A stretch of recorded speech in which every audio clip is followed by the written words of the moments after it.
मोर संग चलो रे, मोर संग चलोगा, मोर संग चलो ना, मोर संग चलो जी। होगी रे परे अपटे मन, औ परे डरे मन खे मन, मोर संग चलो रे। ये कोई वादी नहीं है, ये तो मेरा सौभाग्य है। ये तो हार जीत होते रहते हैं, हम लोग खिलाड़ी हैं, हम लोग कभी इस पर ध्यान नहीं देते। और हम वादा करते हैं कि जिस तरह मोदी जी की गारंटी हमेशा गारंटी रही है, उन पे काम हुआ है। हमारे शीर्ष नेता हमारे आदरणीय हैं, वो जो भी आदेश करेंगे मेरा कर्तव्य है मैं उसका पालन करूँ। जैसे सरकार का गठन होगा वैसे इस पर काम शुरू हो जाएगा। चुनाव खत्म हो गया और आचार संहिता भी आज से खत्म हो गई। नई सरकार बनने जा रही है, भाजपा की प्रदेश में सरकार आ चुकी है, लेकिन इस छत्तीसगढ़ में भाजपा की पूरी जीत के पीछे सबसे बड़ा अगर मजबूत कारण माना जाए तो वो था घोषणा पत्र। और घोषणा पत्र समिति के अध्यक्ष सांसद विजय बघेल ने बहुत बारीकी से सभी लोगों की मन की बात सुनी, लाखों सुझाव लिए और उसके बाद मंथन करके घोषणा पत्र में जो चीजें शामिल हुई वो काम कर गई। और खासकर महतारी मंदन योजना ने जादू चला दिया। मोदी मैजिक के बीच में माइक्रो मैनेजमेंट के साथ भाजपा आज 3 राज्यों में सरकार बनाने जा रही है। हमारे साथ सांसद विजय बघेल जी हैं। विजय भैया, ये जो माइक्रो मैनेजमेंट के साथ में घोषणा पत्र का जो मंथन आप लोगों ने निचोड़ निकाला था, क्या लगता था? क्योंकि आप पूरे दिन प्रचार की बजाय वहां घूमते रहते थे, पूरे प्रदेश भर में लोगों के मन की बात सुनते थे, तो कहीं ना कहीं इसका फायदा आज मिला है। सरगुजा में पूरे भाजपा पूरी कब्जे में आ गई, कांग्रेस साफ हो गई। और दुर्ग जिले में भी अप्रत्याशित रूप से 4 सीटें वापस आई, पूरे संभाग में सीटें वापस आई। तो आपकी एक छोटी सी हार या कुर्बानी कहें कि आपने जो तो किस रूप में देखते हैं कि घोषणा पत्र कितना कारगर रहा, मोदी फैक्टर कितना काम आया? नहीं, ये कुर्बानी नहीं है, ये तो मेरा सौभाग्य है कि मुझ जैसे छोटे से कार्यकर्ता को हमारी पार्टी के शीर्ष नेताओं ने विश्वास जताकर घोषणा पत्र समिति के संयोजक का भी दायित्व दिए।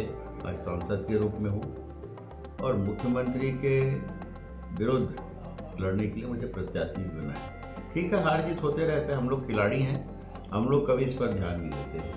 अगर एक खेल की तैयारी करते हैं ये सामान्य सी बात है, लेकिन खुशी इस बात की है कि छत्तीसगढ़ में भारतीय जनता पार्टी की सरकार बनी और लोगों ने एक बार फिर से भारतीय जनता पार्टी के ऊपर विश्वास जताया।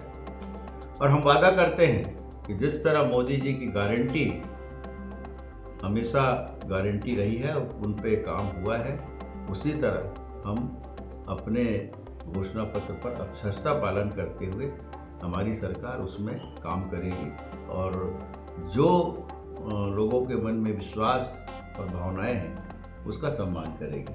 आपने भी आगे बढ़ने की बात कही, तो क्या पार्टी अब नई कोई जिम्मेदारी देगी तो उसके लिए आप कितने तैयार हैं? पार्टी का मैं एक सिपाही हूँ और पार्टी मेरी माँ है, मैं बच्चे से समान हूँ। हमारे शीर्ष नेता हमारे आदरणीय हैं, वो जो भी आदेश करेंगे मेरा कर्तव्य है मैं उसका पालन करूँ। मन में कभी मैंने महत्वाकांक्षा पाल के नहीं रखी, जो जिम्मेदारी मिली उसका पालन करना मेरा कर्तव्य है।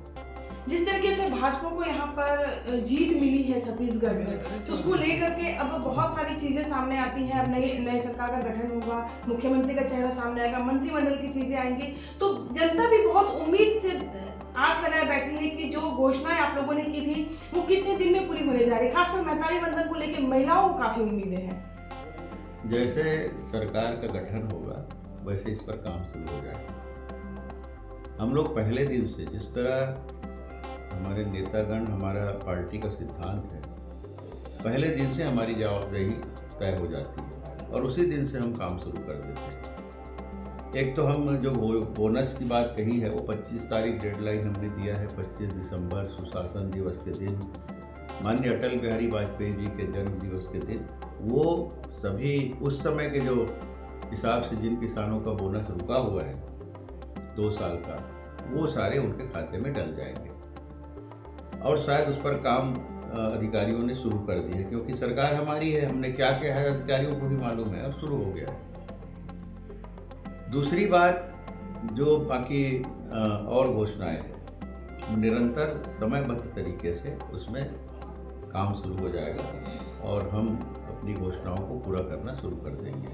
धान खरीदी का समय है, हमने कहा था 21 क्विंटल 3100 रुपया, वो भी एक मुश्त राशि किसानों के खाते में जाएगा। बाकी महतारी वंदन योजना में कुछ प्रारूप बनाने पड़ेंगे, कुछ उसमें प्रक्रिया बनानी पड़ेगी, तो उसके अनुसार वो भी जल्दी शुरू हो जाएगा। तो जिस तरीके से योजनाओं की आपने बात की, सब चरणबद्ध तरीके सारी चीज़ें सामने आएंगी और अब जो है खुशी का माहौल है, और इस खुशी के माहौल में आज मैं आपके मुंह से एक छोटा सा गाना सुनना चाहते हैं। कुछ ऐसा गुनगुना दीजिए जो आपके मन में चल रहा हो। नहीं, देखिए सब ठीक है, आपकी भावनाएं हैं, लेकिन अभी गाने का समय मेरे को नहीं लगता। मेरा तो वही छत्तीसगढ़ी गाना फेवरेट गाना है समझा कि हाँ, चाहे सुख बेदी हो दुख में हो, हम लोग साथ चले, और जो नीचे तबके के लोग हैं वो सब मिलकर साथ चलें और सबको आगे बढ़ाएं, यही भावना है। तो मैं उस छत्तीसगढ़ी गाने को, जो आह्वान गीत है, 2 लाइन सुना देता हूँ। मोर संग चलो रे, मोर संग चलोगा, मोर संग चलो ना, मोर संग चलो जी। होगी रे परे अपटे मन, औ परे डरे मन खे मन, मोर संग चलो रे, मोर संग चलो ना। अमरैया कस जोड़ छाँव माँ, मोर संग बैठ जुड़ा लो, पानी पी लो मैं सागर, दुख पीरा बिसरा लो। नवा जोत यौ नवा गाँव बर, नवा जोत यौ नवा गाँव बर, रास्ता नवा गढ़ो रे, मोर संग चलो ना, मोर संग चलो जी, मोर संग चलो ना। बिल्कुल नए रास्ते पर नई उम्मीदों के साथ साथ सबको लेकर के चलने का जो एक बीड़ा विजय बघेल जी ने उठाया था, और वो आज उस पर पूरी तरह सफल रहे हैं। घोषणा पत्र समिति के अध्यक्ष बनने से लेकर भाजपा में सरकार बनाने तक की उनकी खास भूमिका है, और इस भूमिका को कोई भी नकार नहीं सकता। और आज वो इतने खुश हैं कि भले ही वो अपनी सीट से चुनाव हार चुके हों, पर आज सरकार बनने की खुशी के सामने उनकी जो हार है वो काफ़ी फीकी पड़ गई और जीत का जश्न लगातार जारी है। कोमल धनेसर, IBC 24 भिलाई।